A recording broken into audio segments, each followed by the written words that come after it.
Mic check. Greetings and salutations. Man, it's the holiday weekend and you all are joining us here, which means it's an honor.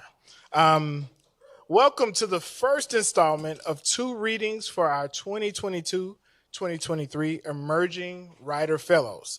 I'm Randy Winston, Director of Writing Programs here at the Center for Fiction and your MC for tonight.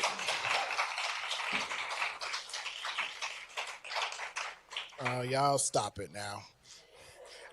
I'd like to give a special thanks to our donors and our funders, and also a special thanks to Matt Kafori, our art director, who designs our anthology, which is on sale in the bookstore.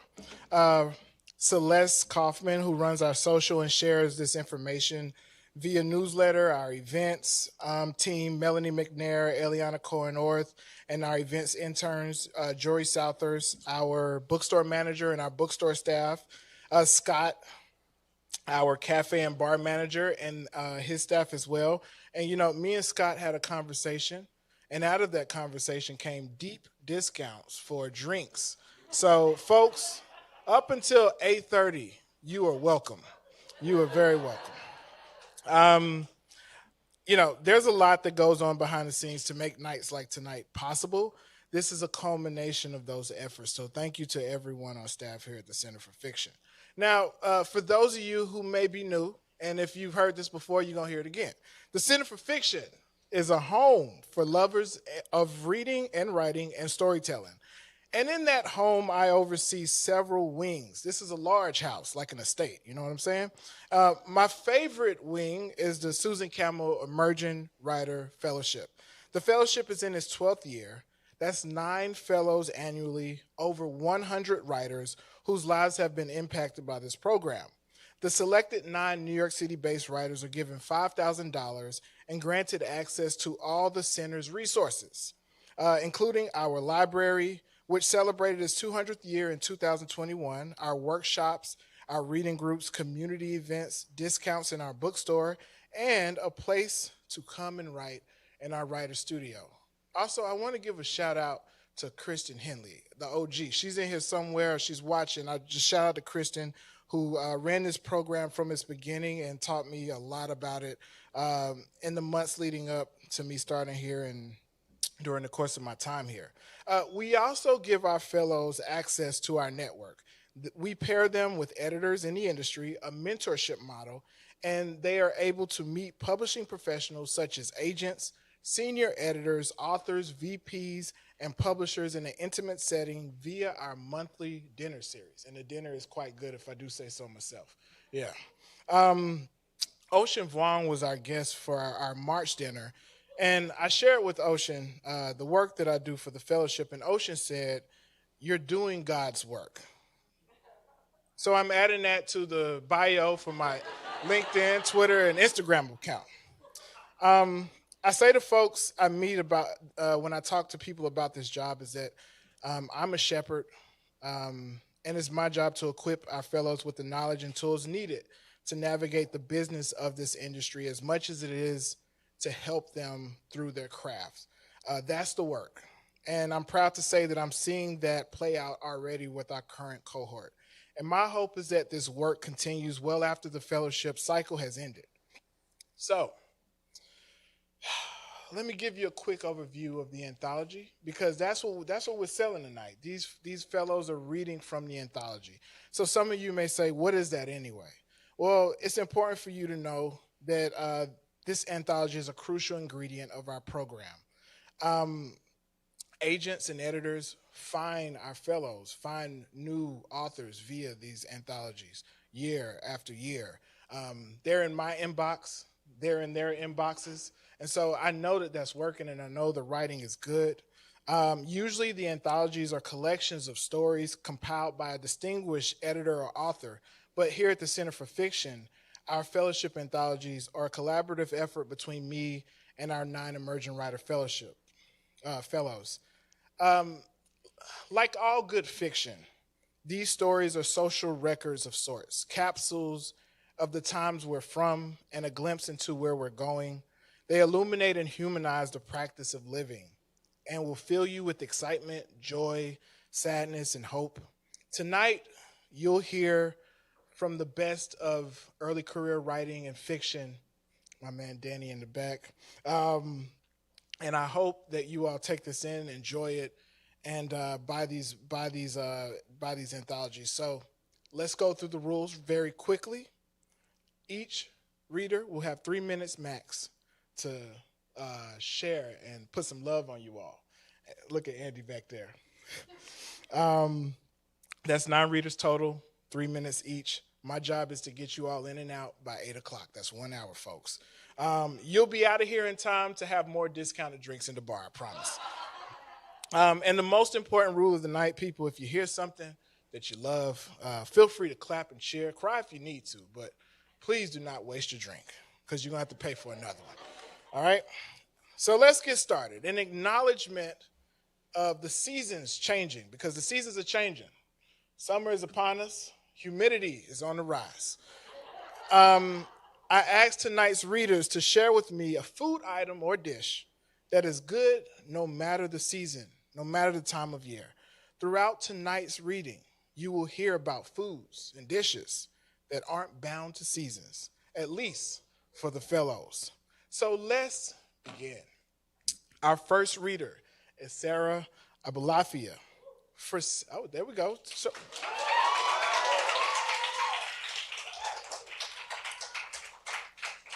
For Sarah is pickles.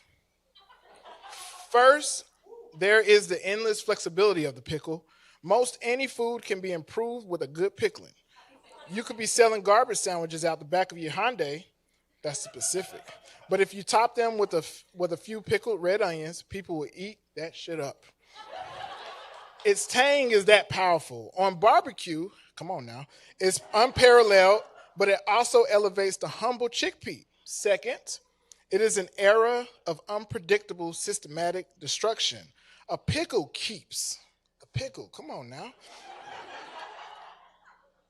That is owing to the paradox of resilience. A pickle is old and sour, but crisp and full of zest. In fact, its degree of zestiness is directly proportional to the amount of time it has managed to withstand existence on this hostile and dying planet. That's the kind of spirit she implicitly trusts. She will be reading her anthology submission titled Shunt. Sarah, will you read for us, please?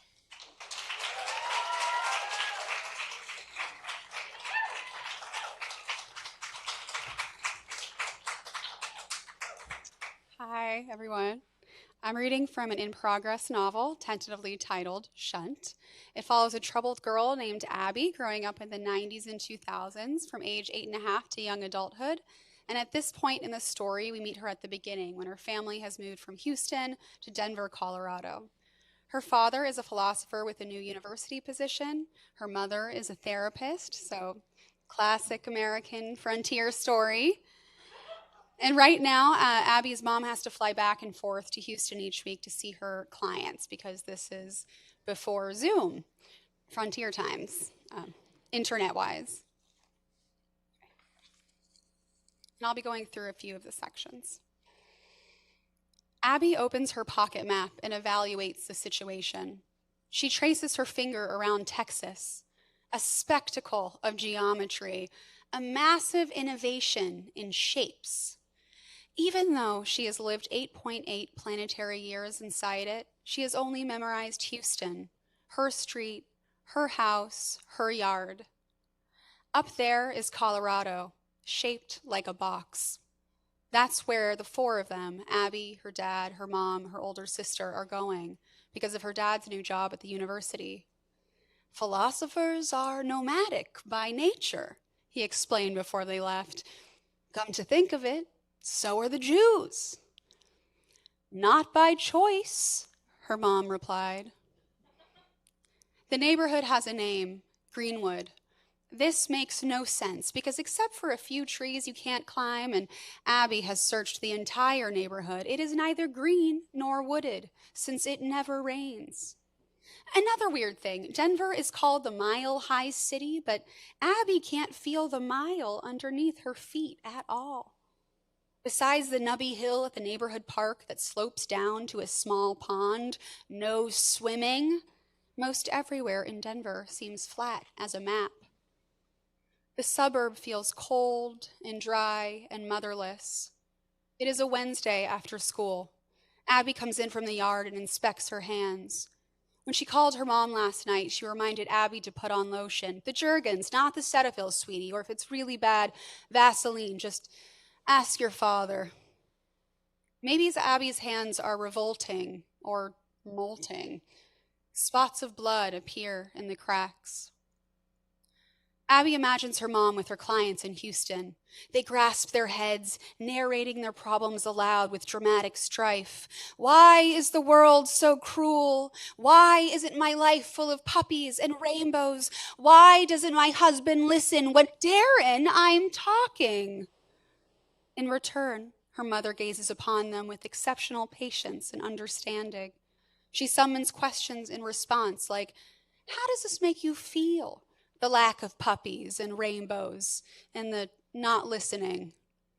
They go back and forth like this for years, swapping rhetorical questions for useful ones, noticing and adjusting to the material limitations of reality, like the fact their dad is dead. Then they begin to feel a little happier. Maybe a rainbow appears in their window, a beagle at their door. This is the gist. Abby knows her dad asks questions at his job too, but they are more like, what makes a person a person? This is a question that takes even longer to figure out in terms of going back and forth with questions and ideas. Not just one lifetime, but many generations, all the way back to ancient men in white robes who spent luxurious hours standing around on marble staircases debating everything under the literal sun. Civilization, Abby understands, before two-car garages or office basements. Abby is lying in bed, her lamp switched off. Her eyes are closed, but she is not quite asleep. She is designing a mental picture of a therapy office. She stages a scene, herself facing herself on two opposite chairs. And how does all this make you feel, Abby? Terrible, Abby. Completely terrible. Thank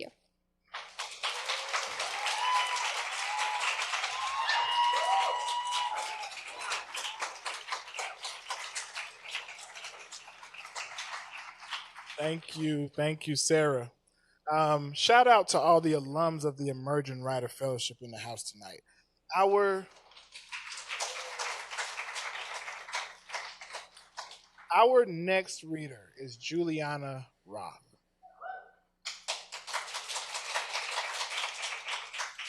Juliana's food is guacamole because for some things there is just the truth, and the perpetual goodness of guacamole happens to be one such thing.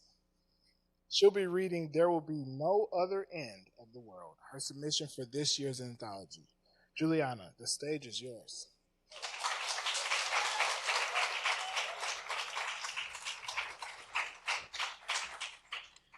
When I gave Randy that answer, I thought I was convincing him to buy me guacamole tonight. But it's okay, because he gave me a lot of cauliflower last week. All right, so tonight I'm going to be reading from a short story called There Will Be No Other End of the World. After the break, the gray-haired white woman who always sat in the front of the room came down the stairs last. She took her normal seat. She hadn't gone up on stage last week and shook her head no as Larry tried to coax her up for a scene. What's going on? He asked her. You're here to work. But the woman stayed still. Clara watched how her body clamped up as Larry got closer to her. I can't, she said, turning away from him as he took her hand and led her up on the stage. I'm stuck in something. We're going to unblock you right now, he said, waving for the class to circle around her.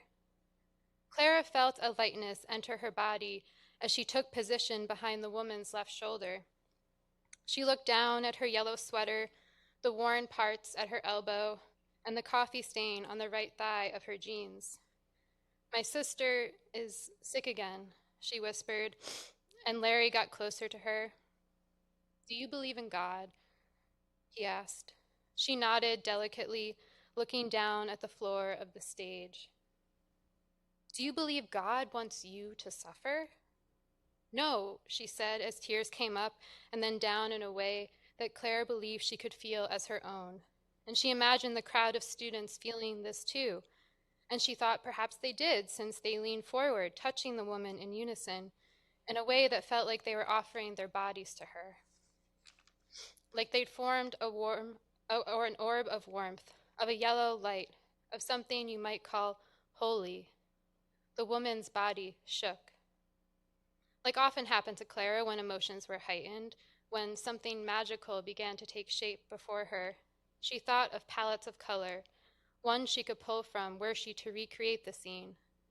For this scene, were it to be in a movie, it would be done in yellows, not just because of the obvious religious and enlightened association, but because it happened that 6 out of the 10 students were wearing a different shade of the color, the brightest being on the woman they circled around. Clara thought of pollen and honey, and that perhaps they should shoot the scene outside or near a window, anywhere where there was lots of sun, and certainly set in a season of abundance, like fall or spring. And what if for once this scene, this moment of beauty, opened the film? And no, time was not moving backwards from that point, taking us through a hero's journey of struggle that led to this beauty, but there was just this beauty. And it was close to the viewer the whole time. And they were watching beauty, and only that, forever and ever and ever. And it made them so full of joy, so at peace, that they would take the DVD from the player to hold the disc in their palm, beginning and ending there, the light that's meant to come after apocalypse, after tremendous loss. This made Clara think of a Miwash poem given to her by one of the professors who'd whispered things to her. This one had told her she was intimidatingly beautiful. The poem was about the end of the world. The voice of a violin lasts in the air and leads into a starry night. And those who expected lightning and thunder are disappointed. And those who expected signs and archangels' trumps do not believe it is happening now. As long as the sun and the moon are above, as long as the bumblebee visits a rose, as long as rosy infants are born, no one believes it is happening now. And she felt she was suddenly in the poem. Clara could taste the beauty, the end, both the biblical kind and the one here in front of her, this moment that was now nearly over. And she briefly understood the awe of it, of seeing something so beautiful you'd like to live inside of it forever, this circle of them around a stranger. And she wondered what it would be like for the beautiful thing, the moment, to realize it was alive. Thank you.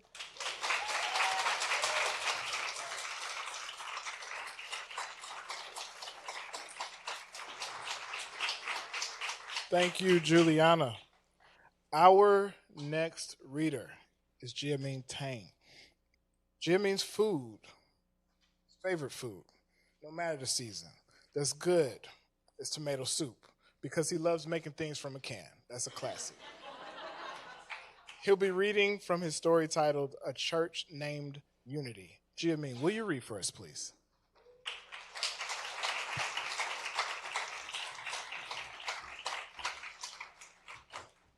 Hello. Let me lower this. I'm short.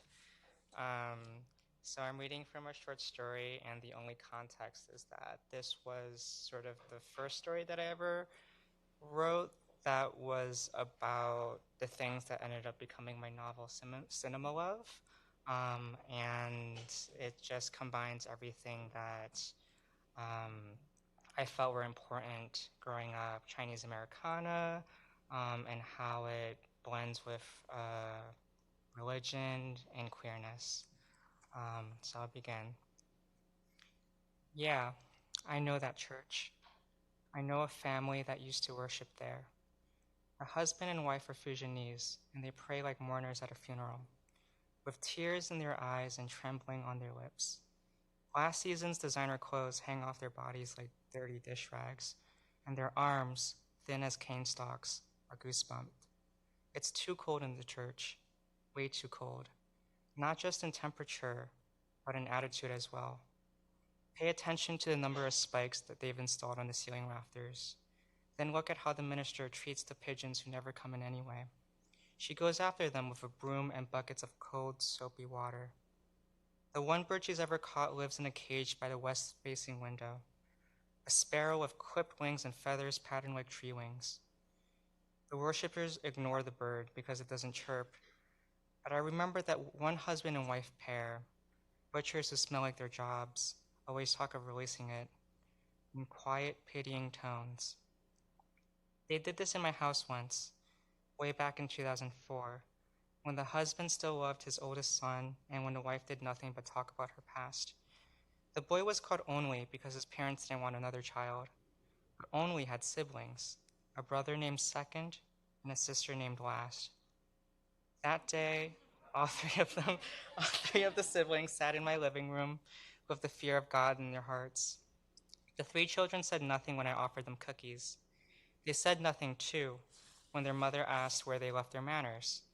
Only responded, and it was in a quiet, sugary voice, the kind that was sweet enough to attract ants. Talk like a man, Only's father said. Never mind his own voice, high-pitched, slurring, and thin enough to pour from a glass. His was a messy falsetto that was used to complain about his green card application, which had been denied 3 times, and why he prayed at church. But instead of help from God, Only's father received nothing but the minister's anger. Her prayers that fell like leaves to the floor, and her condescending smile when Only's father sneezed too loudly, which was hardly a distraction if you considered that there were spikes in the church rafters. Oh, and a half-dead cage bird, too. Thank you.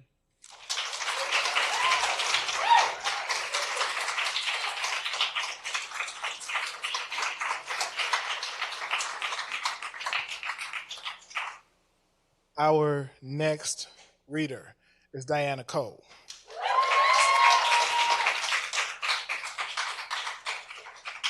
Diana's food of choice is ice cream. Come on, somebody. She said it, so I ain't have to. Because when it's hot out, it cools you down. And when it's cold out, it doesn't melt. Come on. Also, she's from Massachusetts, and they like winter ice cream there. She will be reading Obit, her submission for this year's anthology. Diana, will you read for us, please?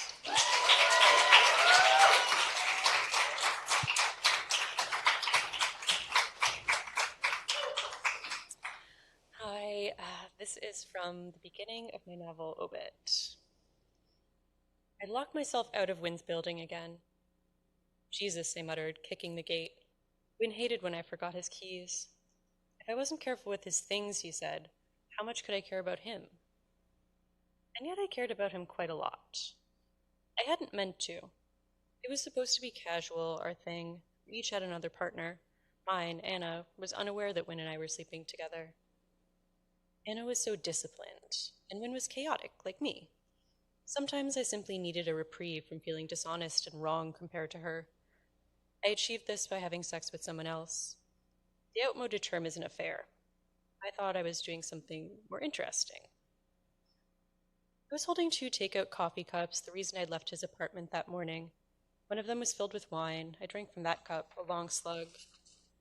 On nights I slept at Wynn's, Kamil, his primary partner, had a separate but adjacent apartment. My job was to go out and get coffee. This meant I got to walk around Bushwick alone for a while as my daily hangover dissolved.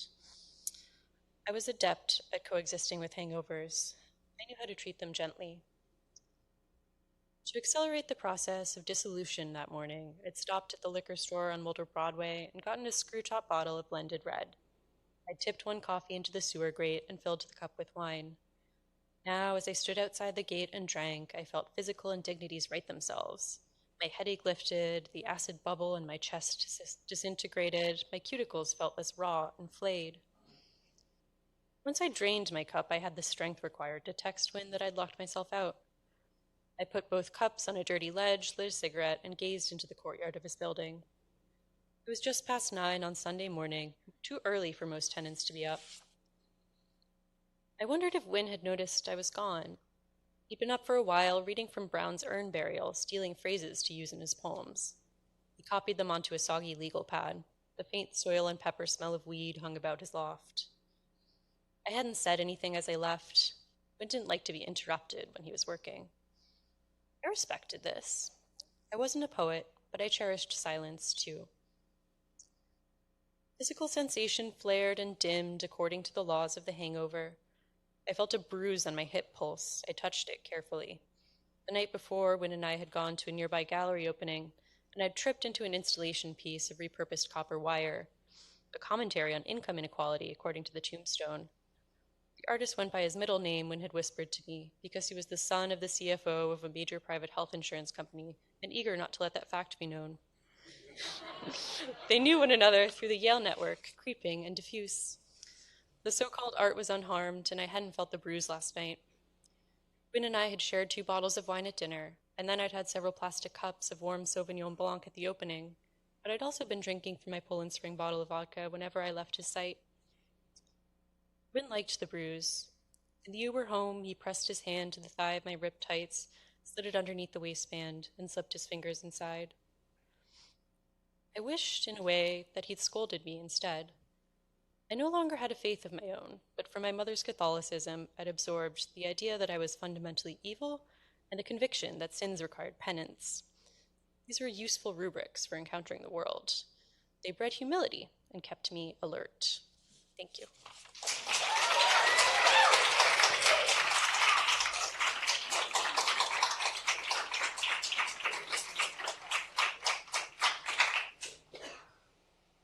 Our next reader is Sabrina Helen Lee.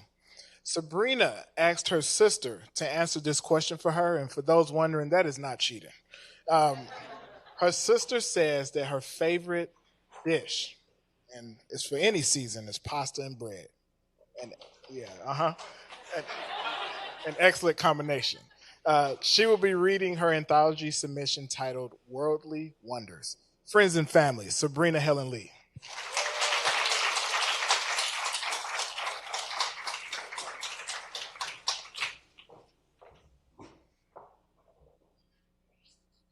Hi, I'm going to be reading an excerpt from my short story, Worldly Wonders.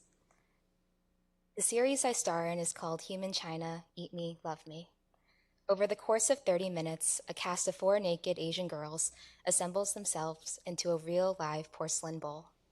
I am the leader, the star of the performance, the base of the bowl. To be a good bowl, you need to make the fullest part of yourself hollow. I turn my stomach into a weighty thing. I never knew that strength was required to be hollow, that stamina was needed to be empty. It is necessary that we hold our bodies, contorting them for 10 minutes at a time, to give our customers an optimal experience. Our customers would rather see Worldly Wonders versions of countries than the actual countries themselves. As a theme park, Worldly Wonders has ensured that each country has its own monument, town, and restaurant. The countries stand pressed together like toy soldiers, erected in a tight circle around the perimeter of a private island that was once a golf course for business tycoons. In the back of air-conditioned rickshaws, our visitors quietly travel the world. I am Chinese, so that means I can be a geisha, a sumo wrestler, a hibachi chef, a silk dancer. The park has made sure each staff member is an authority on their country's customs. No question is too stupid. No question is unanswerable. On a cold wooden table, 3 other girls now lie naked on their sides, their bodies coiled against mine, stretched like worms. They form the walls of the bowl. Only the center of my spine touches the floor. I hold the rest of my body in midair in a tight half crunch. I cradle my body as if I were my own baby. An artist proceeds to airbrush us white. He draws cracks on our bodies. The ones we already have are never the ones he wants. He always likes to give us new places to be broken. The artist draws blue flowers and dragons, tight tendrils of cloud, the same syrupy blue inside my biology textbooks from high school, blue blood, a blue that only comes from never being exposed to air, so hidden within the body that it becomes something else. I used to think it was magical. In middle school, I would pull my skin tight like saran wrap, holding myself to the light, hoping I could see something underneath. I was devastated when my mother told me that human blood isn't blue. It's just drawn that way to make sure we don't mistake it for something else. The thing that upsets me the most about our series isn't the customers or the staff. It's that the girls and I, the four of us, never say anything to one another after our performance. We disconnect our limbs from one another and head to the showers. In the shower, the white paint comes off us in patches. We turn the water milky, sour, and curdled. The girls and I then disperse and quietly walk back to our rooms. It would be nice if we could all somehow be friends. A month into our series, the director wants us to try out a new formation. The body painter arranges the other girls' faces to be on the inside of the bowl rather than the outside. I look up and I see their faces staggered above mine. Today, they are allowed to close their eyes. A Worldly Wonder staff member, dressed as a waiter, walks the next group of customers, a family of 3, into the back room of the restaurant where a performance takes place. I hear them take their seats around the table and start to whisper while they wait for their meal. We are set right in front of them, exactly 3 feet away. The waiter proceeds to scoop hot rice into our curved limbs. He continues to fill our bowl with shredded beef, thick noodles, 3 plump eggs. He tosses it all together with a pair of giant chopsticks, and I watch the girls above me wince in pain. I dart my tongue out and snatch a grain of rice into my mouth and swallow. I wonder if we change the taste of the food at all. The first thing anyone does when they are presented with the bowl is search for our eyes. I never know where to look. I don't know if it makes me more or less powerful to stare back at them. I imagine my grandmother slurping tea from me, seeing my face, turning the bowl around, and continuing to drink. Thank you.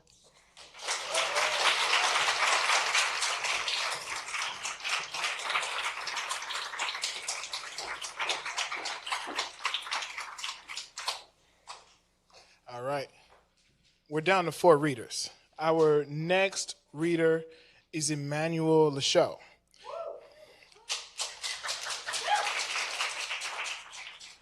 Emmanuel's food that knows no bounds is baked red snapper because it reminds him of Caribbean seawater, the fragrances of garlic and parsley from his mother's kitchen, and how much he used to hate fish until the day his aunt forced him to eat it. An event which ended in him demanding seconds at the age of 7. I can relate to the seconds part. Emmanuel will be reading from Africa Town, his submission for this year's anthology. Emmanuel, will you read for us, please?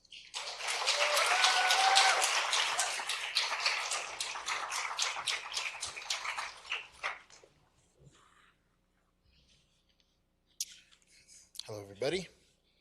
African Town is part of a collection of linked short stories that explores a simple supposition. What if the slave revolution that began in Saint-Domingue, 1791, the one that produced the Haitian Revolution, spread beyond the island? In this 19th century, those ex-slaves took it upon themselves to spread their revolution beyond the Isle of Hispaniola, dramatically altering the life of the Atlantic. African Town, the Principality of Royal Jamaica, 1841.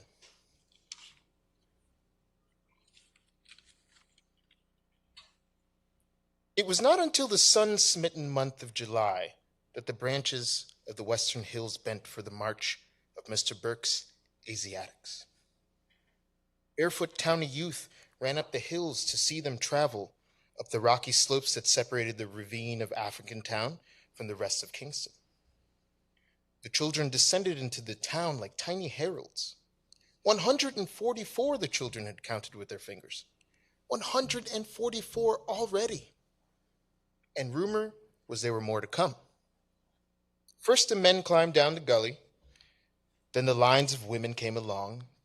These Asiatics did not look like much to the African townies, but they weren't buckras either.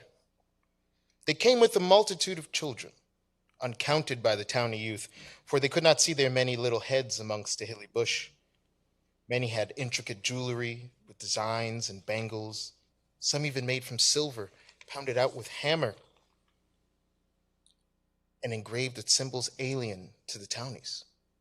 Much of their clothing vibrated with blocks of print, bright reds and yellows and dark indigos. Even the little ones in their angarka could be seen wearing stitched and hand-woven fabrics. African townies stared with intensity. The so-called Asiatics were unlike the other bland British textile people imported into Kingston and sold as hand-me-down men and women. The African townies wondered how such a bland people made slaves out of one so full of color. Yet pride could not hide that they were ragged and perpetually tired, and it showed in their step and in their harried walk. The blacks of African Town concluded amongst themselves, with eye looks and head nods, that the Asiatics, whom the African townies learned had from Mr. Burke in between his coughs, were to be referenced as sepoys, Hindus, and most of all, coolies, would not perish with Tacky's revenge. They knew the sun. They knew how to scrape by and by. They knew the sins of the English, only distant stories to the now free people of African Town. Them mosquitoes and chiggers and spiders no want their skin, the old men griped. Boy, them blacker than some slaves I knew. The even older women complained. If only the buckra had bought some pale skins. They had seen perish by the first hurricanes. Those did not know how to traverse the bush and the hill without townie help. They did not know how to plant a seed so it would not drown in the rainy season. Those Tacky's revenge would sip sweet, warm blood from day and night until they were driven mad and eventually made the decision that life would be better in some other country where the black man does not rule, where the African townie flies and mosquitoes did not exist. These coolie men and women were not the same. They had something in their eyes. When you stared into them, you were staring miles away, across the mother sea, and into some other long, hard trip through death and back. Of course, the blacks of African Town did not know to say coolie meant to say coolie, and that a coolie was a low-caste man and a slave himself. As they passed by, an African Town girlie spread talk amongst the people. Me see a mosquito on their head, and she no say no thing. Mosquito do her no wrong. Thank you.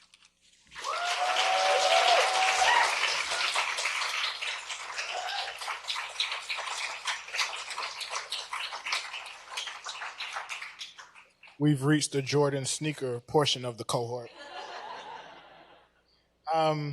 I was telling someone about this food prompt, and they told me it's not fair that I get to share the fellows' food prompts and not mine, so I'll participate. Um, the food that goes with any season for me is baked mac and cheese. Um, right.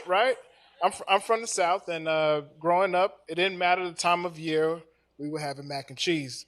That included Thanksgiving, the 4th of July, MLK Day, birthdays, beach days, and paid time off days. It didn't matter. There's something about that coming together of that elbow macaroni pasta and the cheese. It's the fellowship, like this program. So, come on, y'all, keep it together now. Our next reader is JP Infante.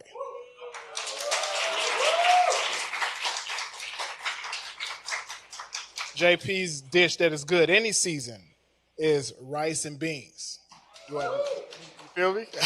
JP will be reading Remember Jerry Springer, his submission for this year's anthology. Will you read for us, please?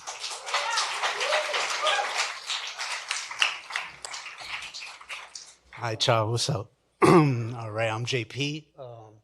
Can we get a shout out to what's your name again? To Randy. We need a lot of Randys in these spaces, right? Right? Straight up. It's not enough Randys. Who here's familiar with JPay? Show of hands. Who here knows about JPay? Danny knows. His brother right here knows JPay. All right, bet. Who here is familiar with Michelle Alexander's The New Jim Crow? A lot more hands, right? All right. Okay, bet. Bet. So I'm gonna read to y'all. Hopefully, I get it. Bet. The other day, I'm scrolling social media and hear your voice. The same voice from when we cut class to smoke weed and watch Jerry Springer. The same voice that claimed people only went at Jerry Springer to get paid. The Instagram live stream showed hands with gold rings and green nails shuffling a tarot deck. It was your voice talking about Jupiter's return, death, rebirths, and cycles. When the hand stopped shuffling, they adjusted the cell phone and revealed your face, the same face, 20 years later, like you hadn't aged. So I went to your profile. Your bio said, Afro Latinx Bruja Healer, my ancestors' wildest dreams. Money is energy. PayPal, Cash App, and Venmo available. One picture showed you in an all-white dress, rocking big curly hair with the ocean behind you. Back in the day, you always blow-dried it straight. Another one had you with an orange head wrap in front of a botanica. I remember we used to make fun of people who spent their money on overpriced candles. You post a lot about Black Lives Matter. I guess that's the wave now. I like the pictures of you in LA, Puerto Rico, Jamaica, and the Bahamas. You used to say you'd never get on an airplane. Now look at you flying. I direct messaged you, but you haven't replied. That's why you're reading this email. I'm in the medium security section of Mohawk Correctional Facility in upstate New York. Remember, I wish to one day live upstate. Shit, I learned you gotta be real specific with wishes.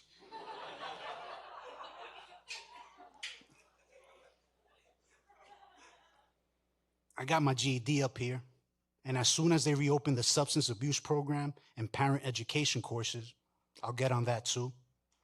Inmate programs have been on pause since COVID, but that's temporary. Maybe I'll get lucky and they'll decide I'm vulnerable and release me ahead of time. I want to apologize to you. You were right about the antique dealer who rented a room at my grandmother's. I found out he rented rooms all over the Heights and got out of paying rent by accusing landlords and roommates of theft. I'm sorry about the last time we cut together and how I brought up the rumors about you and the school safety officer. You probably heard they moved him to another high school where new rumors spread about him and other teenage girls. The point is, I was wrong.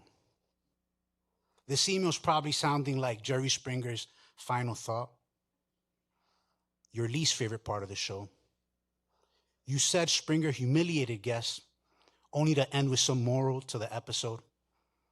On this one final thought, Jerry Springer said, deep down, we're all alike, except some of us dress better, or had a better education, or better luck in the gene pool of parents.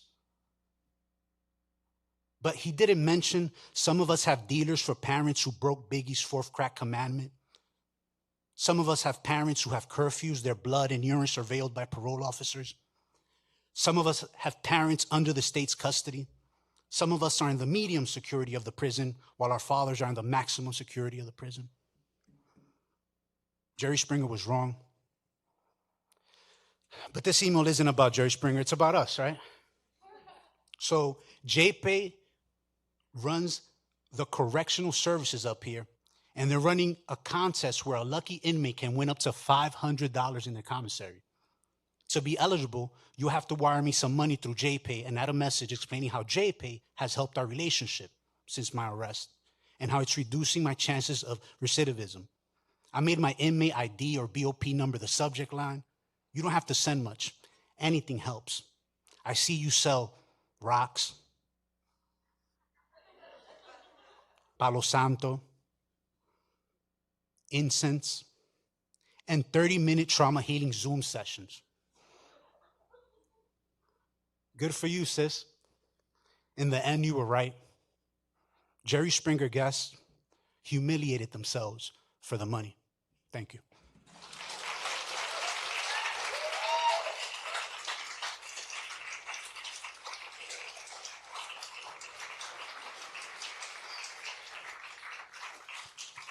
We're down to two readers. Y'all don't even know. Our next reader is Natalie Adler.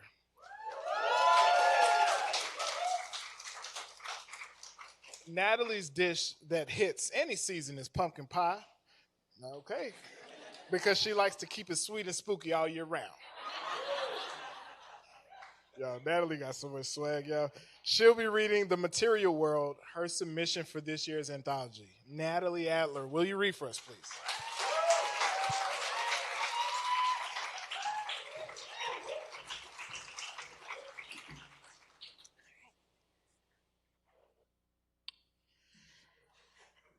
So these are the opening pages of my novel, The Material World.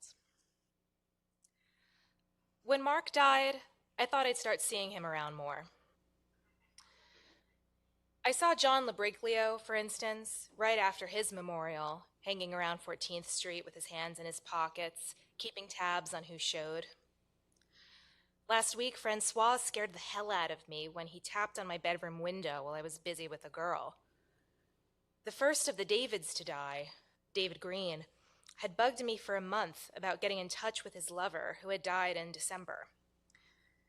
I wanted to know why he thought I could help, if ghosts gossip or what, but he just kept asking about Paul. I said to him, "Look, David, you can't get possessive. Why don't you try Ohio? Since that's where they took him away, why don't you go haunt his family instead of me? That pastor father of his deserves a little responsibility." He said he already tried, that he had gone to Paul's funeral in Akron when he was alive, and nobody knew who he was. Eventually, I had to break it to David that Paul had already moved on, and that when I had seen him, he hadn't asked about David. Mark died of complications. Don't we all, he would have said. On June 8th, 1984, 11:42 p.m., Bellevue Hospital. That night, I was home. I had one of those terrible headaches you get when the weather changes and everything, even your scalp, hurts, and besides, I was hungover. The phone didn't ring once, and I was home all night. The next morning, I got the call. It was a friend of a friend, I can't remember who. My mind goes blank when I think of it. Someone had to have said, "Okay, who's gonna tell Renata?" That's 11 hours he was dead, and I didn't know. I had assumed I would be with him when he died. Hearing is the last sense to go, so when the time came, I would put my lips to his ear and tell him it would be okay, that he was loved, that we would remember him always, that I loved him and he could let go now. I thought it would be important for him to know that he didn't have to hang on or around for anyone. It would happen in a well-lit, clean hospital room, even though I didn't know anyone who had a decent send-off. Paul, who also died at Bellevue, told me that his deathbed had a pool of blood under it, left over from the last guy because none of the orderlies would touch it. You'd think a guy could at least die in a pool of his own goddamn blood, he said, shaking his head. Even in the hospital, I pictured Mark at peace, and I pictured us alone. Maybe that's selfish of me. He had a lot of friends. We have a lot of friends. And then I would stay with his body until they made me leave, and then I'd get myself to the diner and drink a bottomless cup of weak coffee. And after that, I couldn't imagine. But instead, Patrick took Mark to the ER one night when Mark couldn't breathe. Patrick didn't call anyone but a few of his own friends. He didn't call me. I don't know why I did it, probably to take it out on someone, but I decided to tell his mother. His folks were in the phone book. "Mark died," I said. "Your son," I said, to remind her. She just cleared her throat and said, in a paper-thin voice, "Thank you for letting me know." I could hear her gently hang up the phone. 2 days later, there was a polite message on our machine. There would be a service at the Norwegian church in Brooklyn, and I could tell anyone appropriate. I didn't know who that meant, so I told everyone. Thank you.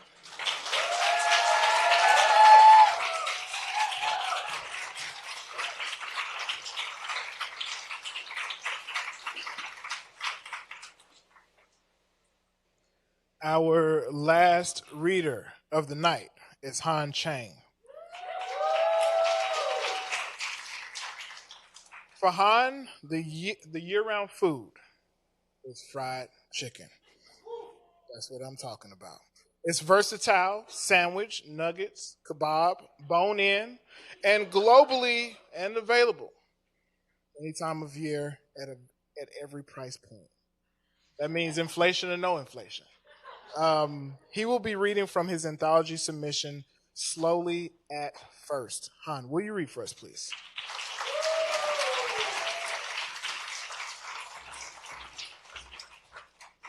Hello. I'm going to read an excerpt from my novel about growing up on the internet. It's almost dark out, but you still feel a bit of sun on your face. Slots of dusk stripe the living room. Good evening. At your feet is the HP desktop computer Dad bought 5 Black Fridays ago, churning up its fans, flapping all those half-peeled compliance stickers. Up half the floor, Mom is cooking. She's humming and making small talk, but you don't have to give real answers as long as you say something. Dad isn't home yet, and your sister's in her room, journaling or drawing or doing her big-time high school work, always lording it over you as if it's really that much harder. You're nevertheless envious. You're also on hyper alert, with the monitor turned ever so slightly away from the stairs, because your sister is always trying to catch you violating the rules of parental control, at the same time always trying to trick you into going to various big penis websites. This is the summer when you really get acquainted with the internet. Up until recently, it's been a solo experience with that water-stained monitor. Solitaire, MS Paint, DK's My First Amazing World Explorer 2.0. Then Frankie from down the street introduces you all hush-hush to porn he found on his dad's computer, and you can't look anyone in the eyes for a week. But that first unsavory contact leads out to the wider internet. Here you make your first real friends, a faceless group of gamers, webmasters, otakus, eBay scammers, Melissa the Columbus Baker. At night on Yahoo Messenger, they'll ask what's up or what's good, and you message for a bit, play games, exchange torrent links, and crack software, and all the big underground feelings that you're afraid to say out loud. Fears, dreams, morbid curiosities, things that somehow feel more approachable here, diminished in that size 12 Arial with the blinking cursor. You learn people's particular rhythms of emojis and punctuations like it's their gait. You join forum launch parties, watch them amass members by the hundreds and thousands weekly. And over the course of many heated threads, you watch them morph and produce in-groups, clans, culture and counterculture. Sometimes all this begins to feel more real than everything out there. Summers of cul-de-sac kickball, gangs of boys roving on their BMX bikes. It's a new kind of freedom that transcends the 2x2 neighborhood block that Mom confines you to. A world that's bigger and louder, somehow more alive. Because a little of everything is here. Gift card scalpers, gooey love letters, bare HTML pages on encounters with God. Hello world, I'm Violet Superstar. I'm 11 years old and I love my cat Scratch, and this is a page of all my cool things. In another corner, a blog spanning over a decade, chronicling sweaty college parties, a first job, budding and withering relationships, parental illness and a mass layoff, sleeping past noon for weeks, then months, then a self-proclamation of change, a faceless Minnesotan's thwarted life. Some days you'll feel drained, as though you've experienced hundreds of fragmented lives. On others, you'll lose yourself for hours, endlessly enthralled. You'll feel possibly this is what they mean when they talk about the pale blue dot. The dizziness of every specifically permuted marvel and terror made manifest, of every idle concern vastly diminished or exacerbated. This compressed omniscience. Of course, you don't think in these big dictionary words. It won't be until many years later, as you're playing a hand in its demolition, that you begin to understand the full scope of its wonder and horror, feeling for the internet a stirring force, like that of an emigrant recalling their homeland. Thank you.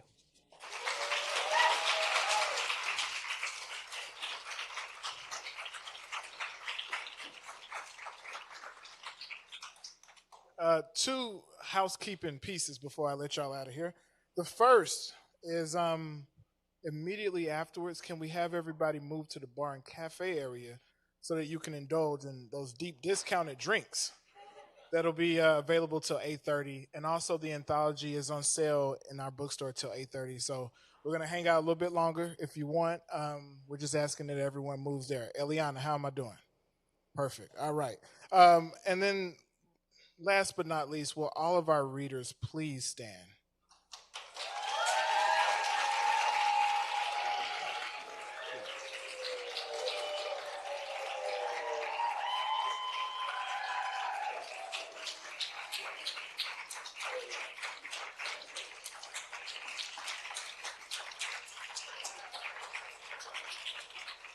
Um, Special thank you to Elizabeth Wertz, my intern who's been working with me for almost a year now from Fordham. That's it. You all have been incredible. Thank you for giving us your Wednesday evening. Cheers and good night.